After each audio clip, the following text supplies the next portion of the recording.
Hello जी, good morning. कैसे हैं आप सब? तो जी एक बार फिर से स्वागत है आप सभी का आपके अपने यूट्यूब चैनल में।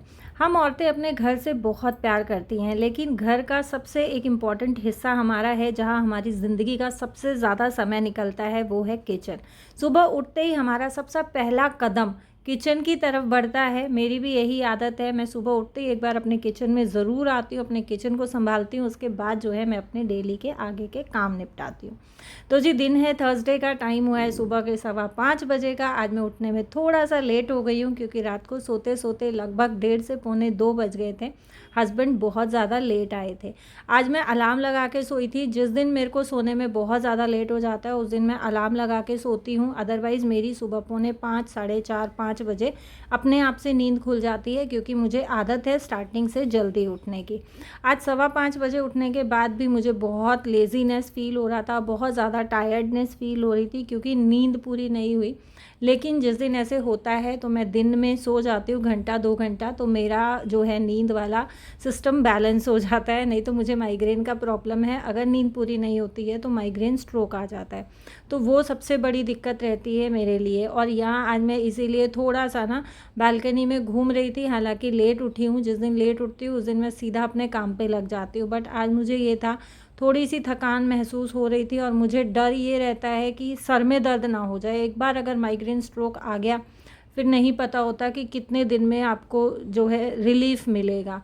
और ठंडी ठंडी ताज़ी ताज़ी हवा लेने के बाद चढ़ा दी है चाय। एक बहन ने पूछा था कि दीदी आप कौन सी वाली चाय यूज़ करते हो, तो मैं यूज़ करती हूँ रेड लेबल की नेचुरल केयर।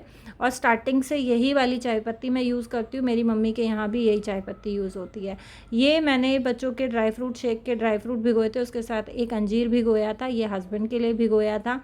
रात को राजमा भिगोई थी, तो ये मैंने धो के नहीं भिगोई थी, तो मैं अब इनको अच्छे से 4 से 5 पानी में धो लूँगी।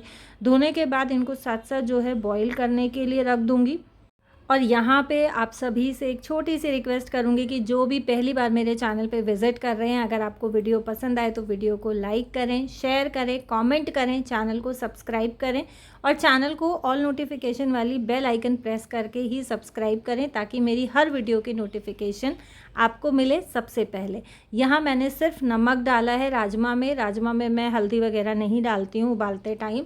और गर्मी बहुत ज़्यादा है, तो गरम मसाले भी जो खड़े मसाले होते हैं, तेज पत्ता, बड़ी इलायची वगैरह, वो भी मैं नहीं डालती हूँ। चाय में अदरक डालना भूल गई थी, तो मैंने बाद में अदरक डाली है। और अभी जब तक 1-2 बॉईल और आएगा चाय में, तब तक जो है ये कपड़े जो मैंने कल फैलाए थे, आज थर्सडे का वीडियो है ये, तो थर्सडे को कपड़े नहीं धुलते हैं, तो बस ये मेरे सूख गए थे, तो इनको मैं साथ साथ फोल्ड कर लूँगी। और जो प्रेस के इसमें 1-2 कपड़े हैं, उनको मैं अलग से निकाल दूँगी। सारे कपड़े मैं उल्टे करके फैलाती हूँ, मेरी आदत है। धोते हैं सीधे, सूखते हैं उल्टे, और फिर तय होते हैं फिर सीधे। तो मैं सारे कपड़े एक साथ सीधे कर लेती हूँ, उसके बाद मैं कपड़े फ़ोल्ड करती हूँ, क्योंकि एक एक कपड़ा सीधा करके फ़ोल्ड करने में मुझे ऐसा लगता है कि ज़्यादा टाइम जाता है। अच्छा, दिल्ली में पिछले 2-3 दिन से बूंदाबांदी चल रही है। कभी बारिश तेज़ हो जा रही है, कभी हल्की-फुल्की बूंदाबांदी है। तो ऐसे बारिश के मौसम में, जब भी मौसम चेंज होता है, चाहे गर्मी हो, सर्दी हो, बारिश हो, जब भी मौसम चेंज होता है ना, उसके साथ हमारा रूटीन ज़रूर से फ्लक्चुएट करता है। देखो, घर के काम बढ़ बेशक जाते हैं, लेकिन कम नहीं होते हैं। लेकिन मौसम चेंज होने के साथ-साथ हमें अपने थोड़े बहुत रूटीन को, थोड़े बहुत शेड्यूल को भी चेंज करना पड़ता है। अच्छा, मौसम कोई भी हो, लेकिन घर और किचन के इतने सारे ढेरों काम हम औरतों के पास होते हैं कि अगर हम अपनी आदतों में समय के साथ बदलाव नहीं लाएंगे, तो उनको मैनेज करना हमारे लिए बहुत मुश्किल हो जाता है। तो मेरा मानना ये है कि हमें समय समय पे अपनी आदतों को बदलते रहना चाहिए, अपने रूटीन के शेड्यूल को बदलते रहना चाहिए। तो जी राजमा मेरी अच्छे से बॉईल हो गई है। छोले और राजमा में जब भी बॉईल करती हूँ ना, मैं 1 सीटी तेज़ गैस में लगाती हूँ, उसके बाद कम से कम 5 से 6 सीटियाँ मंदी गैस में लगाती हूँ। और यहाँ मैंने जैसे ढक्कन खोला था, तो वहीं मैंने हल्की सी राजमा थोड़ी बहुत मैश कर दी हैं, ताकि राजमा की ग्रेवी थोड़ी गाढ़ी हो जाए। यहाँ साथ साथ कर ले रही हूँ छौंक की तैयारी। तो टमाटर जो है राजमा में मैं पीस के डालूँगी। इसमें मैंने 1 इंच अदरक का टुकड़ा लिया है, हरी मिर्च जो मैं सब्ज़ी वाले से लेके आती हूँ वो लाल हो गई थी, वही मैंने ली हैं, और 3 मैंने टमाटर लिए हैं, क्योंकि राजमा में थोड़ा-सा टमाटर अगर ज़्यादा हो ना तो अच्छा लगता है। अदरक मैं घिस के ले रही हूँ, क्योंकि मेरे बच्चों को जब अदरक मुँह में आती है ना तो वो टेस्ट अच्छा नहीं लगता है। तो सब्ज़ी में मैं जभी भी डालती हूँ तो मैं घिस के, पीस के तब अदरक डालती हूँ, ताकि सिर्फ़ फ्लेवर आए, अदरक मुँह में ना आए। अच्छा, एक बहन ने मुझसे पूछा था कि दीदी आप इतना एनर्जेटिक और मोटिवेटेड कैसे रहती हो? तो जी, एनर्जीज़ और मोटिवेशन दोनों ही मुझे मेरे मम्मी डैडी से मिलती है, और मेरे मोटिवेशन में आप लोगों का बहुत बड़ा हाथ है। आप लोग जो इतने प्यारे-प्यारे कमेंट्स करते हो, आप लोग जो इतना सपोर्ट करते हो, इतना प्यार कर देते हो, तो आपका ये प्यार और आपके ये प्यारे-प्यारे कमेंट्स भी मुझे मोटिवेट करते हैं ज़िंदगी में स्ट्रांगली खड़ा रहने के लिए, ज़िंदगी में आगे बढ़ने के लिए और मेहनत करने के लिए। मेरा मानना ये है कि आपको मोटिवेशन और एनर्जीज़ आपके सराउंडिंग से ही मिलती है, आपके आसपास के लोगों से मिलती है। अगर आपके आसपास ऐसे लोग हैं जिनसे आपको नेगेटिव वाइब्स आ रही हैं, या नेगेटिव एनर्जीज़ फ़ील हो रही हैं, या नेगेटिविटी फ़ील हो रही है, तो मेरा मानना है कि आप उनसे कट ऑफ कर लो, आप उन लोगों से दूर हो जाओ, चाहे वो आपके रिलेटिव्स हैं या फिर फ्रेंड्स। लकी किचन में आके मुझे बता के गया कि मम्मी बाहर बहुत तेज़ धुआंधार बारिश हो रही है, तो बस मुझसे रिकॉर्ड करे बिना नहीं रहा गया। मुझे ऐसा लगा कि जिन मेरी बहनों के यहाँ बारिश नहीं हो रही है, बहुत ज़्यादा गर्मी है, उनके लिए मैं ये बारिश रिकॉर्ड करती हूँ, ताकि उनको थोड़ा सा अच्छा फ़ील हो, थोड़ा सा ये लगे कि हाँ, दिल्ली तक बारिश आ गई है तो अब हमारे यहाँ भी बारिश आने में टाइम नहीं लेगी। मौसम लिटरली बहुत अच्छा हो गया है, बहुत ठंडी ठंडी हवा चल रही है। गर्मी से पता नहीं अभी राहत मिलेगी या और ज़्यादा हुमस बढ़ेगी, क्योंकि गर्मी इस बार बहुत ज़्यादा गिरी है। और ऐसा कहा जाता है कि स्टार्टिंग की जो बारिश होती है ना, जितनी बारिश गिरती है ज़मीन से उतना भपका बाहर आता है, उसी के कारण जो है मौसम में हुमस हो जाती है। तो अभी ये नहीं पता कि ये बारिश कितनी देर चलेगी, क्योंकि पिछले 2 दिन से यही हो रहा है। दिल्ली में टिम टिम टिम टिम बारिश हो रही है, फिर रह जा रही है, और गुड़गांव में तो बिल्कुल बारिश की एक बूंद भी नहीं है। तो जी, बारिश एंजॉय करने के चक्कर में नीचे से थोड़ा सा मसाला मेरा जल गया सब्जी का आज। खैर बहुत ज़्यादा नहीं जला था, तो जले हुए का फ्लेवर नहीं आएगा। मैंने इसमें राजमा डाल दिए, ग्रेवी के हिसाब से पानी डाल दिया है, ढक के इसको अच्छे से पका लूँगी। और सब्ज़ी जो है मेरी बन गई थी, मैं लकी को स्कूल ड्रॉप करने चली गई थी, तो मैंने आगे वीडियो रिकॉर्ड नहीं किया था। और अब मैं इसमें डालूँगी गार्निशिंग के लिए धनिया पत्ती और राजमा मसाला। बीच में जो मैंने कश्मीरी लाल मिर्च के साथ डाला था वो किचन किंग मसाला था। दोनों ही मसाले मैं आधा आधा चम्मच डालती हूँ, तो राजमा में बहुत अच्छा टेस्ट आता है। और मैं मसाले हमेशा ही MDH के यूज़ करती हूँ। नाश्ते का काम हो गया है, आटा मैंने लगा के रख दिया है, चावल मैंने धो के भिगो के रख दिए। आज मेरी हेल्पर नहीं आएगी, तो जिस दिन हेल्पर नहीं आती है उस दिन बाकी का काम भी मेरे ज़िम्मे रहता है, तो मैं किसी के भी उठने का वेट नहीं करती हूँ। उस दिन मैं बिल्कुल आंख बंद करके एक के बाद एक के बाद एक के बाद अपने सारे काम निपटाते हुए चली जाती हूँ। तो यहाँ ये रात के जो बर्तन मजे हुए रखे थे, मुझे पता था कि आज नहीं आएगी, तो रात के बर्तन मैंने रात को मांज दिए थे।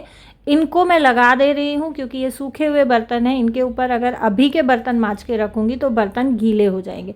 अभी मैंने नाश्ता किया, लकी ने नाश्ता किया, लकी का लंच पैक किया, खाना बना, उसने शेक वगैरह बनाया, मैंने चाय पी, तो थोड़े से जो है बर्तन हो गए थे। तो मुझे ये हुआ कि खाने वाने की इंतज़ार करने की बजाय, और खुशी अभी उठी नहीं है, खुशी के पापा उठे नहीं हैं, तो उनके उठने का इंतज़ार करने की बजाय मैं अपने जो है बर्तन जितने भी थोड़े बहुत हैं उनको निपटा लेती हूँ, क्योंकि बारिश का मौसम है। यहाँ मैंने ये चने भिगो के रखे हुए थे लकी के लिए, और बच्चों को दे देती हूँ मैं प्याज टमाटर काट के। तो पहले इनको मैं अच्छे से धो के और वापस से ढक के रख दूँगी, क्योंकि अगर हम इसका पानी चेंज नहीं करते हैं और टाइमली अगर हम इसको नहीं धोते हैं ना, तो चने में स्मेल हो जाती है। ये मैंने कल दोपहर को भिगोए थे, तो एक बार रात को पानी बदल दिया था, एक बार अभी को पानी बदल दिया है। लकी की छुट्टी हो जाती है 12:10 पे, तो वो मोस्टली स्कूल से आने के बाद ही ये चने खाता है। और इतने टाइम से ना मैंने दिल्ली में ये इशू नहीं देखा था। लास्ट ईयर भी इस मौसम में हम लोग इसी फ्लैट में थे, इसी सोसाइटी में थे। बट अभी क्या हो रहा है ना कि थोड़ी सी बारिश आते ही यहाँ बगल में ट्रांसफार्मर है, उसमें ना ज़ोर से धमाका होता है और पूरी लाइट चली जाती है। तो ये भी अभी जो है एक बहुत बड़ा इशू आ रहा है। और लाइट जनरेटर चलता है सोसाइटी का, बट फ्रिज नहीं चलता है, मंदिर की लाइट्स चली जाती हैं, जो पावर वाली लाइट्स हैं वो सारी की सारी ऑफ हो जाती है। मुझे नहीं पता कि इन्होंने लाइट का सिस्टम कैसे कर रखा है, आधे घर की लाइट आती है, आधे घर की लाइट नहीं आती है जनरेटर चलने पे। और ये चीज़ अभी अभी कई बार हो चुकी है। कई बार तो ऐसा होता है कि दिन में 2 बार भी धमाका हो जाता है, 3 बार भी धमाका हो जाता है, बहुत ज़ोर से ऐसे होता है ना, आवाज़ आती है, तो एकदम से पक्षी जो बैठे होते हैं ट्रांसफार्मर के अगल बगल तारों पे, वो भी उड़ के भागते हैं एकदम से। तो वो एक चीज़ बहुत परेशानी वाली फ़िलहाल मुझे लग रही है, क्योंकि जब लाइट जाती है तो एसी भी बंद हो जाते हैं, एसी भी नहीं चलते हैं। और बेशक से बारिश हो रही है लेकिन गर्मी ख़त्म नहीं हुई है, हुमस होने के कारण एसी चलाना ही पड़ता है। और एसी नहीं चलता है ना तो बहुत ज़्यादा गर्मी हो जाती है, चिपचिपाहट हो जाती है। और मेरा बीपी लो रहता है, तो बीपी लो वालों का ना थोड़ी सी गर्मी बढ़ते ही जी घबराना शुरू हो जाता है। मेरे साथ होता है, मेरा बहुत जी घबराता है, मुझे सफोकेशन फ़ील होनी शुरू हो जाती है, मुझे सांस लेने में प्रॉब्लम होती है, बहुत सारे इश्यूज़ हो जाते हैं। और मुझे ऐसा लगता है कि शायद बीपी लो वालों में सभी को ऐसा होता होगा कि थोड़ा सा अगर गर्मी बढ़ जाए तो उनके लिए सर्वाइव करना बहुत मुश्किल हो जाता है। मैं अगर थोड़ा सा ज़्यादा गर्मी में रह लेती हूँ ना, मेरा तुरंत से बीपी लो हो जाता है। हर किसी के सिम्टम्स हर बीमारी के लिए, हर चीज़ के लिए अलग होते हैं। अब जैसे बहुत सारी बहनें बोलती हैं कि हमें माइग्रेन है लेकिन हमें तो पहले शोल्डर में दर्द होता है, कुछ बोलते हैं कि कान में दर्द होता है। तो हर किसी के सिम्टम्स अलग होते हैं और माइग्रेन का स्ट्रोक हर किसी को अलग जगह से उठता है। क्योंकि खुशी को माइग्रेन है तो खुशी को भी कान से ही शुरू होता था। और ये चीज़ डॉक्टर ने हमें एक्सप्लेन की थी कि माइग्रेन का स्ट्रोक कभी भी सिमिलर नहीं होता है अलग अलग पेशेंट्स के बीच में। सबको अलग अलग तरीके से स्ट्रोक आता है और अलग अलग सिम्टम्स होते हैं। और बर्तन साफ़ होते ही मेरे घर का सारा काम ख़त्म हो जाएगा। टाइम हुआ है इस टाइम तक 8 बजे का। आप देखो, मैं सुबह 5:15 बजे उठी थी लेकिन 8 बजे तक मेरा नहाना धोना, पूजा पाठ, खाना पीना सारा काम हो गया है। और अब मैं पूरा दिन फ्री, बस खुशी उठेगी, खुशी के पापा उठेंगे, उनका नाश्ता बनाना है, नाश्ता बना के बर्तन कर दूंगी, तो मैं पूरा दिन अपने लिए टाइम निकाल सकती हूँ, सेल्फ़ केयर कर सकती हूँ। मुझे बाकी का कुछ काम करना है तो कर सकती हूँ। देखो, ये तो एक हर गृहिणी में आदत होनी चाहिए कि सुबह आप कोशिश करो थोड़ा जल्दी उठने की। जल्दी उठने से काम जल्दी निपट जाते हैं, पूरा दिन आपको टाइम मिल जाता है। लेट उठने से पूरा दिन आप कामों में लगे रहते हो। तो जी, ये था video. Thank you so much for watching.